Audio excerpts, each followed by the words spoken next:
Hello everyone, welcome back. Rudman Tripathi this side.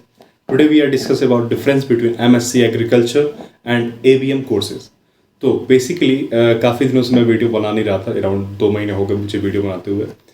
तो मुझे काफ़ी ज़्यादा टेक्स्ट्स आ रहे थे, स्पेशली कमेंट सेक्शन में ABM कोर्स के लिए जो मैंने वीडियो बनाई थी उस पर, उसके कमेंट सेक्शन में काफ़ी ज़्यादा कमेंट आए थे कि एग्री बिजनेस मैनेजमेंट चूज़ करने के क्या क्या फ़ायदे हो सकते हैं, या ऐसे भी कई कोर्सेज आ रहे थे कि मैं कंफ्यूज हूँ एग्रीकल्चर, MSc एग्रीकल्चर और ABM दोनों सब्जेक्ट में से किस सब्जेक्ट को मैं चूज़ करूँ। तो ऐसे काफ़ी ज़्यादा कमेंट में भी आ रहे थे क्वेश्चन और कुछ मैसेज भी आए थे मुझे, तो उसके बेसिस पे मैं ये वीडियो प्रिपेयर कर रहा हूँ। स्पेशली जब मैं 3rd ईयर में था तो अराउंड मुझे भी काफ़ी ज़्यादा कन्फ्यूजन हुई थी इस बारे में कि ग्रेजुएशन के बाद मैं क्या करूँ, जॉब लूँ या जॉब के चक्कर में पढ़ूँ या आगे की अपनी फर्दर स्टडीज़ करूँ। और फर्दर स्टडीज़ में प्रॉब्लम ये होती है कि एग्रीकल्चर वालों के साथ कि MSc एग्रीकल्चर एक ट्रेडिशनल कोर्स है, राइट। अगर आप किसी भी सीनियर से जाके पूछो अपने कि भैया अगर मुझे एग्रीकल्चर के बाद मैं क्या करूँगा, तो स्पेशली 8 आउट ऑफ 10 आपको यही सजेस्ट करते हैं MSc एग्रीकल्चर के लिए, राइट। और कईयों को तो ये भी पता नहीं है कि ABM है क्या, राइट। ABM यानी एग्री बिजनेस मैनेजमेंट कोर्स है क्या। तो कई लोग को तो लैक ऑफ नॉलेज की वजह से वो डायरेक्टली सजेस्ट करते हैं MSc एग्रीकल्चर। तो इस वीडियो में हमने पूरा डिफरेंस जहाँ तक मैंने कवर किया अपने 3rd ईयर में, अपने कन्फ्यूजन्स को लेकर के कितने क्वेरीज हुई जिसको मैंने इंटरनेट पे सर्च करा, कुछ ABM में भैया लोग थे उनसे मैंने बात करी, तो उसके बेसिस में मैं ये वीडियो प्रिपेयर कर रहा हूँ। इससे पहले भी मैंने 2 वीडियो बना रखी है, एक MSc एग्रीकल्चर के ऊपर, एक एग्री बिजनेस मैनेजमेंट के ऊपर। तो आप अगर किसी भी सब्जेक्ट के साथ जाना चाहते हो तो आप उसे जाकर देख लेना, आपको लिंक डिस्क्रिप्शन में मिल जाएगी। बिना टाइम वेस्ट किए चलिए वीडियो स्टार्ट करते हैं फिर। तो वीडियो में आगे बढ़ने से पहले सबसे पहले हम बात कर लेते हैं MSc एग्रीकल्चर और MBA एग्री बिजनेस मैनेजमेंट के बारे में। थोड़ी बहुत देख लेते हैं इसमें क्या क्या पढ़ाई कराई जाती है। ABM मैनेजमेंट स्ट्रीम से बिलोंग करता है, जहाँ पे आपको एग्रीकल्चर के साथ साथ मैनेजमेंट स्किल की भी नॉलेज दी जाती है। एग्री बिजनेस मैनेजमेंट में मैनेजमेंट ऑफ एग्रीकल्चर प्रोडक्ट्स और क्रॉप की मार्केटिंग इंक्लूड है। इसके अलावा रिसोर्स मैनेजमेंट, फार्मिंग और क्रॉप कंजर्वेशन जैसे कई एक्टिविटीज़ भी शामिल है। इसके रिलेटेड जो सिलेबस है इसकी आपकी स्क्रीन पे आ रही होगी, इससे भी आप अंदाजा लगा सकते हो कि आपको क्या क्या पढ़ना हो सकता है एग्री बिजनेस मैनेजमेंट में। अभी बात करते हैं MSc एग्रीकल्चर के बारे में। MSc एग्रीकल्चर साइंस स्ट्रीम से बिलोंग करता है, जहाँ MSc एग्रीकल्चर के थ्रू आपको कई पर्टिकुलर सब्जेक्ट्स जैसे plant pathology, plant physiology, plant anatomy, plant breeding, agronomy, horticulture जैसे सब्जेक्ट्स एग्रीकल्चर से रिलेटेड कुछ एक्स्ट्रा आपको नॉलेज मिलती है।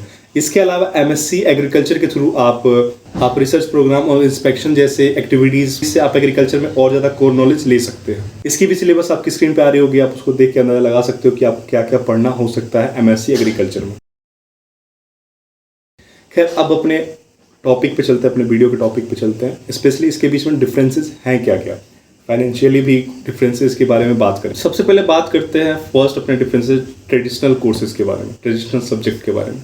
जैसा कि हमने आगे बात करी थी कि जब आप अपने सीनियर्स के पास जाते हो, पूछते हो कि आगे हमें क्या करना चाहिए, स्पेशली हर एक स्टूडेंट करता है BSc एग्रीकल्चर में, या अगर आप किसी भी स्ट्रीम अदर स्ट्रीम से हो तो हर एक स्टूडेंट यहाँ पे कंफ्यूज रहता ही रहता है इस टर्म में। 2nd या 3rd ईयर में जाके उसको कन्फ्यूजन का सामना करना ही पड़ता है।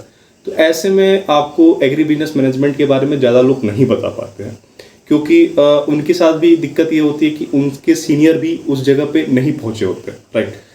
कई जगहों पे स्पेशली यहाँ पे आपको देखने को मिलेगा कि इसमें सबसे ज़्यादा एक्टिवेट जो है वो BTech एग्रीकल्चर वाले ही आपको देखने को मिलते हैं। BSc एग्रीकल्चर वाले नहीं जाते, इसका 2-3 कारण ये भी है। मैथमेटिक्स फर्स्ट रीजन ये हो सकता है, क्योंकि जहाँ तक मैंने अभी तक देखा है इसके जितने भी एंट्रेंस होते हैं उसमें रीजनिंग, मैथमेटिक्स और इंग्लिश, सबसे बड़ी बात है इंग्लिश इंक्लूड होती है। और जितने भी स्टूडेंट हैं हमारे साइड के एग्रीकल्चर के, उनकी ये तीनों वीक होती है, राइट। रीजनिंग कुछ हद तक ठीक होती है, बट इंग्लिश जो कन्वर्सेशन जो बोलते हैं जिसको, वो हमारी बहुत हद तक वीक होती है। और इसके अलावा अगर हम बात करें मैथमेटिक्स की, तो आई थिंक आपने एक ही पेपर पढ़ा होगा जैसा मैंने पढ़ा है स्टैटिक्स में, और थोड़ी बहुत इंजीनियरिंग में पढ़े हैं हम लोग। तो यहाँ तक आते आते वो चीज़ छूट जाती है। ये आपको ये आपके प्रॉब्लम हो सकती है अगर आप प्रिपरेशन करने जाते हो तो। खैर, ये तो प्रॉब्लम हो गई। दूसरी बात करते हैं सिविल सर्विसेज और PCS की। अगर आप इंटरेस्टेड हो आने वाले टाइम में अगर कहीं आप इंटरेस्टेड हो सिविल सर्विसेज में, तो आपको डेफिनेटली एमएससी एग्रीकल्चर के साथ जाना चाहिए। बिकॉज सबसे बड़ी रीज़न है, आपने कभी हो सका होगा तो बीपीएससी, सॉरी मैं बीपीएससी बोल गया, बट यूपीएससी का आप सिलेबस निकाल के देखना। अगर आप बिहार से हो तो बीपीएससी का सिलेबस निकाल के देखो, आपको वहाँ पे एडवांटेज दिखेगा। एमएससी एग्रीकल्चर का भी, बीएससी एग्रीकल्चर का भी आपको एडवांटेज वहाँ पे देखने को मिलेगा। फर्स्ट पेपर आपका जो ऑप्शनल का जो होता है, लास्ट पेपर जो 2 पेपर होता है, उसमें आपको बहुत बड़ा एडवांटेज एग्रीकल्चर का देखने को मिलता है। इसके अलावा आपको इकोलॉजी जो आपको मिलती है एक्स्ट्रा पेपर में, वो वहाँ पे भी एग्रीकल्चर वालों को थोड़ा सा एडवांटेज हो जाता है। तो एक कंडीशन ये भी है, अगर आप एमएससी के साथ जाना चाहते हो, तो अगर आप सिविल सर्विसेज की प्रिपरेशन करना चाहते हो तो आप एमएससी के साथ डेफिनेटली जाओ। एग्री बिजनेस मैनेजमेंट में भी आपको रिसर्चेज हैं, बट इसमें थोड़ा सा फाइनेंशियल जो नॉलेज है वो ज़्यादा है, फाइनेंशियल स्टडीज़ इसमें ज़्यादा है, मार्केटिंग ज़्यादा है, इससे रिलेटेड जैसे मैनेजमेंट की कोर्सेज हैं, वो सारी चीज़ें आपको ज़्यादा देखने को इसमें मिलेंगी एबीएम में। खैर, अब थर्ड चीज़ की बात करते हैं, एजुकेशन। ठीक है, एमएससी एग्रीकल्चर करने के फ़ायदे हैं, ठीक है, बट इससे ज़्यादा फ़ायदे आपको एबीएम करने पे मिलेंगे, क्योंकि इसके अलावा कई ऐसी वैकेंसीज आती है जहाँ पे एमएससी एग्रीकल्चर को रिक्वायरमेंट दी जाती है, वहाँ पे प्राथमिकता एमएससी एग्रीकल्चर वालों को दी जाती है, बट वहाँ पे उनकी जो सीट्स हैं वो सीमित होती हैं, राइट। जैसे कि आप किसी प्रोफेसर को देख लीजिए, स्पेशली एमएससी करने के बाद से कई स्टूडेंट ये पीएचडी के चक्कर में पड़ जाते हैं, पीएचडी में चले जाते हैं, पीएचडी की प्रिपरेशन करना स्टार्ट कर देते हैं, पीएचडी लेकर के आगे बढ़ना चाहते हैं वो, स्पेशली टीचिंग के लिए। तो वो चीज़ तो अलग पार्ट हो गया, बट अगर आप जॉब के प्रोस्पेक्ट से देखो तो एमएससी एग्रीकल्चर में आपको गवर्नमेंट जॉब और प्राइवेट जॉब कम देखने को मिलेंगे, राइट। बट ये जो चीज़ है वो एमबीए एग्री बिजनेस मैनेजमेंट में ज़्यादा है। मैनेजमेंट के अकॉर्डिंग आपको हर एक कंपनी में फूड इंस्पेक्शन के लिए चाहिए, एज अ साइंटिस्ट भी चाहिए, तो इसमें थोड़ा सा एडवांटेज हो जाता है एमएससी एग्रीकल्चर वालों से एग्री बिजनेस मैनेजमेंट वालों के लिए। इसके जॉब प्रोफेशन काफ़ी अच्छे हैं। हाँ, एक चीज़ और है, फ़ी की बात करते हैं, राइट। फ़ी जो होता है बहुत, मतलब मिडिल क्लास फैमिली के लिए, स्पेशली मैं अपने अकॉर्डिंग बता रहा हूँ आपको, अगर आप मिडिल क्लास फैमिली से बिलोंग करते हो मेरी तरह, तो आपको फाइनेंशियल कंडीशन जो अगर आपकी थोड़ी सी लूज है तो यहाँ पे आपको प्रॉब्लम हो सकती है, क्योंकि जहाँ एमएससी आपको हार्डली अराउंड 2 से 2.5 लाख तक में आपका एमएससी कंप्लीट हो जाता है, राइट। ये मैं एक आइडियल अमाउंट की बात कर रहा हूँ कि आपका 2 से 2.5 लाख तक आपका एमएससी कंप्लीट हो जाता है। बट सम केसेस ये जो आपका एबीएम के थ्रू आप जाना चाहते हो, एबीएम आप लेते हो, तो उसमें अराउंड 3 से 4 लाख अप्रोक्सीमेट कम से कम आपके लगते हैं, राइट। कम से कम आपके 3 से 4 लाख रुपए लग जाएंगे एकेडमिक के तौर पे। कई ऐसे कॉलेजेस हैं जैसे बीएचयू का हुआ, वहाँ पे आपको अराउंड 180 के करीब में लगेंगे, लगभग 2 लाख रुपए आपके लगेंगे 2 साल के।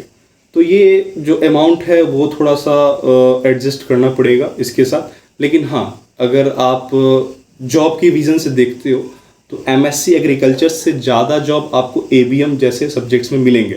बट इसके साथ प्रॉब्लम ये भी है कि आपका जो इसकी जो प्रिपरेशन स्ट्रेटजी है वो काफ़ी हद तक एबीएम से एमएससी एग्रीकल्चर से हटकर है। अगर आप डायरेक्टली एमएससी, अगर आपका बैकग्राउंड मैथमेटिक्स का नहीं है तो आप प्लीज़ प्लीज़ प्लीज़ इसमें ना आए, MBM, right, MBA agri business management में ना। तो बेसिकली ये तो मैंने अपना ऑब्जर्वेशन के हिसाब से आपको बताया है। इसके अलावा अगर आपके पास कोई क्वेरी होती है तो आप मुझे इंस्टाग्राम पे टेक्स्ट कर सकते हो या आप कमेंट बॉक्स में डाल सकते हो। मैं उसका रिप्लाई करने की जल्दी से जल्दी कोशिश करूँगा। वीडियो काफ़ी लेट से आ रही है मुझे पता है, पर थोड़ा सा ट्रैवलिंग के चक्कर में वीडियो काफ़ी लेट हो गई है। कोशिश करूँगा आज से वीडियो लेट ना जाए। मिलते हैं फिर नए वीडियो में।